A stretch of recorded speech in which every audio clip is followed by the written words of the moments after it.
మాత్రం మళ్ళీ మీరు వెంటనే నీరు మాత్రం తాగొద్దు. నీరు తాగితే మోషన్ అయిపోతుంది. అందుకని నీరు తాగొద్దు. ముందు తాగండి కావాలంటే.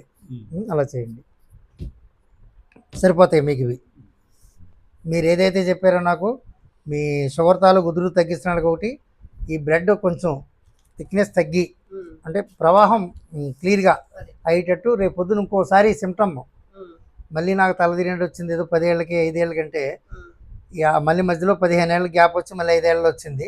ఇప్పుడు మళ్ళీ 5 నెలల్లో వస్తే, మళ్ళీ 5 వారాల్లో వస్తే, మళ్ళీ 10 రోజుల్లో వస్తే, అది మాకు తెలిసినంత వరకు ఏమనుకుంటామంటే కొంచెం ప్రమాదకారి హేతు కూడా కావచ్చు.